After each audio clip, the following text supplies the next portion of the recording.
Hi అండి. Today పొదరిల్లు episode ఏం జరిగిందో చూద్దామా. మన కేశవ గురించి, శైలు గురించి చాలా ఇదిగా జరుగుతుందండి. మన శైలుని తిడుతూ ఉంటారు. నీ వల్లే కదే ఇన్ని మాటలు పడాల్సి వచ్చింది. అక్కడికి ఎవరు వెళ్ళమన్నారు మిమ్మల్ని? అయినా సరే నువ్వేమైనా తప్పు చేసావు అమ్మ, మీరేనండి ఇంత గారాబం చేసి ఇంత దాకా తీసుకొచ్చారు. ఏమైనా సరే వాడిని తప్ప నేను ఎవరిని చేసుకోనంటూ శైలు చెప్పేస్తుంది. వాడిని తప్ప ఎవరిని చేసుకోననేసరికి ఇంకా వాళ్ళ అమ్మ నాన్న అన్న చాలా బాధపడుతూ ఉంటారు. ఓ పక్క నుంచి మన మహాలక్ష్మి వాళ్ళ ఇంట్లో, పెద్ద వాళ్ళ ఇంట్లో క్యారమ్ బోర్డు ఆడుకుంటూ ఉంటారు. మన చక్రి, కన్నా, కేశవ, మహాలక్ష్మి ఆడుకుంటే ఒరే ఇది కొట్రా అంటే ఇప్పుడు కేశవ, చక్రి ఒక పార్టీ, మన మహాలక్ష్మి కన్నా ఒక పార్టీ అండి. ఇంకా కొడుతూ ఉంటాడు. కానీ మన చక్రి మన కాయిన్ కొట్టాల్సింది మహాలక్ష్మి వాళ్ళ కాయిన్ కొట్టేసరికి ఇంకా అసలు వాళ్ళు హ్యాపీగా ఫీల్ అయిపోయి సూపర్గా ఆడుకుంటూ ఉంటారు. చాలా హ్యాపీగా ఆనందంగా ఆడుకుంటూ ఉంటారు. ఏంట్రా అలా చేసావు, ఆళ్ళది కొట్టేవేంట్రా, ఒరే నువ్వేంట్రా, ఇంకేంటి కొట్టుకోండి, రోడ్డు మీదకి వెళ్ళి ఇంకా కొట్టుకోండి ఇంకా ఎందుకు ఇక్కడ ఉన్నారు అని అనేసరికి అది కాదండి అని అంటూ ఉంటాడు మన కేశవ.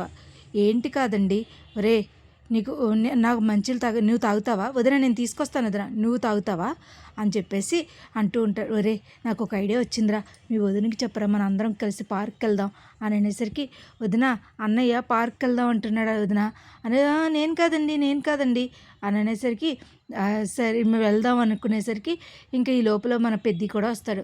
అరే ఏంటి అది కాదన్నయ్య, అది చక్రి కాదన్నయ్య, మహాలక్ష్మి గారు పార్క్కి వెళ్దాం అంటున్నారు, అందుకనే ఏంటి నా మీద అనేసరికి వెళ్దామా అమ్మ అంటే, అవును పెద్ది వెళ్దాం సరదాగా ఉంటుంది కదా అని అనేసరికి సరే అయితే వెళ్దాం అని అనేసరికి ఈ లోపల మన కేశవకి ఫోన్ వస్తుంది. ఏంటి మాట్లాడవు అని అనేసరికి, అరే నీ అంతటి నువ్వు దెబ్బలాడేసి వెళ్ళిపోయావు, నీ అంతటి నువ్వు వెళ్ళిపోతే అసలు ఒక ఫోన్ కాల్ లేదు, ఏం లేదు, ఓ మెసేజ్ కూడా లేదు, అంటే నేను ఏమన్నా అంటారేమో అని, నన్ను ఏమంటే ఏంట్రా, నీ వల్ల తిట్టాను, కొట్టారు కూడా నన్ను, అసలు నీకేమీ అర్థం కావట్లేదురా అని అంటూ ఉంటుంది. ఏదైనా సరే నాకు చాలా బాధగా ఉందిరా, కనీసం మెసేజ్ కూడా నువ్వు చెయ్యట్లేదేంట్రా అని అనేసరికి, అది కాదు అంటే నువ్వు ఇప్పుడు వస్తున్నావా లేదా అంటే, వస్తున్నాను లేవే అంటే ఈ లోపల మన మహాలక్ష్మి పెద్ది కూడా దుప్పట్లేసిద్దాం అన్నయ్య, మనం వెళ్ళేది పిక్నిక్కి అంతేగాని ఏదో పడుకోవడానికి కాదంటే, ఉండాలి పెద్ది చెప్పింది కరెక్ట్ అని చెప్పేసి మన మహాలక్ష్మి కూడా సర్దుతుంది. సర్దేసరికి ఈ లోపల మన కన్నా వచ్చి, మన కేశవ వచ్చి, నాకు చిన్న పని ఉంది నేను రావడం కుదరదు. ఏంట్రా అన్నయ్య బుస్సుతో ఏమైనా బయటకు వెళ్తున్నావా? చిచ్చి ఏదిరా, నాకు బైక్ మీద పని ఉంది, బైక్ రిపేర్ ఒక పని ఉంది, అది ఇవాళే డెలివరీ ఇవ్వాలి అని అనేసరికి ఇంకా సరే కదా అని చెప్పేసి వెళ్ళిపోదాం అని చెప్పేసి రెడీ అవుతూ ఉంటారు. అందరు రెడీ అవుతారు కానీ ఎవరు కూడా నారాయణని పిలవరు. నారాయణని పిలవపోయేసరికి మన మహాలక్ష్మి ఏంటి అలా చూస్తున్నారు, పిలవరా ఆయన ఎందుకు అంటే, మీకు అలాగే అనిపిస్తుంది అని చెప్పేసి, ఏంటి అలా చూస్తున్నారు, రండి వెళ్దాం అని అనేసరికి, ఎక్కడికి అంటే మనం అందరం కలిసి పిక్నిక్కి వెళ్దాం, సరే అయితే నేను వస్తాను అని అనేసరికి, చిన్నపిల్ల మనస్తత్వం అని అనుకుంటూ ఉంటుంది మన మహాలక్ష్మి. అందరూ కలిపి రెడీ అయ్యి తినడానికి బోలు డబ్బాలు, అన్నయ్య మనం తినడానికి వెళ్తున్నామా లేకపోతే ఎంజాయ్ చేయడానికి వెళ్తున్నామా అంటూ ఏడిపిస్తూ ఉంటారు పెద్దిని. అందరూ కలిసి బయలుదేరుతూ ఉండగా మన ఏ క్యాహి అని మన బన్సీ చెల్లెలు వస్తుంది. ఏంటి ఎక్కడికో వెళ్తున్నట్టున్నారు, పార్క్కి, పార్క్కి, తుమ్ ఆజా అని అంటే ఎవరికి రాదు.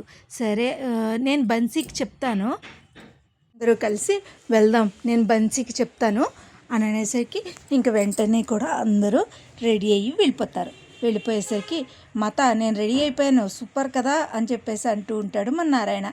అందరూ కలిసి వెళ్తారండి. వెళ్ళి కరెక్ట్గా మన పార్కు, ఇది ఎక్కడంటే హైదరాబాద్లో ఒక పార్క్ అండి, ఇది మరి నేను ఎప్పుడు చూడలేదు కానీ చూసి చాలా బాగుంది. వెళ్ళేసరికి ఒరే చక్రి వెళ్ళి తీసుకురారా టికెట్లు అని అనేసరికి, అన్నయ్య నాకు చాలా ఆనందంగా ఉంది అన్నయ్య, నా మనసులోని విషయం చెప్పాలనుకుంటున్నాను అన్నయ్య అని అనేసరికి మన పెద్ద ఏమీ మాట్లాడ్డావు. ఇంకా అందరూ కలిపి లైన్లో నుంచి టికెట్ తీసుకుంటారు. ఏంటి టికెట్ తీసుకోవాలి కదా, తీసుకుంటారు. అక్కడ ఒక ఆవిడ మన చక్రిని చేసి మెలికలు తిరిగిపోతూ ఉంటుంది. సారీ అనుకోకుండా పడిపోయాను అనేసరికి వాళ్ళ ఆయన, పర్లేదండి నేనేం అనుకోనండి అంటూ ఉంటే వాళ్ళ ఆయన చాలా కన్నెర చూస్తాడు. ఇంకా చక్రికి భయం వేసేసి గబగబా గబగబా వచ్చేస్తాడు. ఇంకా అందరూ కలిపి పార్క్ లోపలికి వెళ్తారు. అందరూ వెళ్ళిపోతుంటే అందరిని చెక్ చేస్తారు. కానీ మన నారాయణ క్వార్టర్ వేసుకుంటాడు కదా, ఆ క్వార్టర్ది తీసుకెళ్ళి మన మహాలక్ష్మి బ్యాగ్లో వేసేస్తాడండి. వేసేసరికి అందరూ లోపలికి వెళ్ళిపోతారు.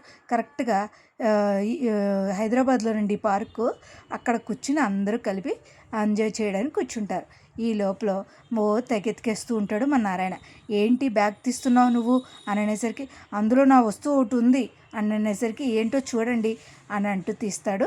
మన మన మహాలక్ష్మి తీస్తుంది. ఇంటికి చూస్తే మందు బాటిల్. ఇది ఇప్పుడు ఇవ్వను పుత్ర అని అనేసరికి మన నారాయణ అలిగి వెళ్ళిపోతూ ఉంటాడు. ఈ లోపల అదే పార్క్కి మన కేశవ మన శైలు వస్తారండి. ఇద్దరు కలిపి ఐస్ క్రీమ్ కొనుక్కుని ఓ పక్కకి వెళ్ళి కూర్చుని మాట్లాడుకుంటూ ఉంటారు. కానీ మన కేశవకి అన్నీ అలవాటు లేక అదో రకంగా అనిపిస్తుంది. ఇవన్నీ తెలిస్తే మా ఇంట్లో ఊరుకోరే బాబు, అసలు నీకేం తెలుసురా బుస్సు అంటే, రే ముంగీసా నువ్వు వినరా నా మాట అని అనేసరికి ఈ లోపల ఎంజాయ్ చేస్తూ ఉంటారండి. ఇవాళ ఎపిసోడ్ అయితే ఇదేనండి. మరి రేపటి ఎపిసోడ్లో మన శైలు మన కేశవ మన వాళ్ళకి దొరుకుతారా, దొరికితే వీళ్ళెలా ఆడుకుంటారు, అసలు ఏం చెప్తాడు అనేది మన కమింగ్ ఎపిసోడ్లో చూడాలండి. ఇవాళ ఎపిసోడ్ అయితే ఇదే. ఇది హైదరాబాద్లో పార్క్ అండి. ఇది మా వెనకాల కూడా తెలుస్తుంది కదా, ఇదంతా హైదరాబాద్ అనమాట.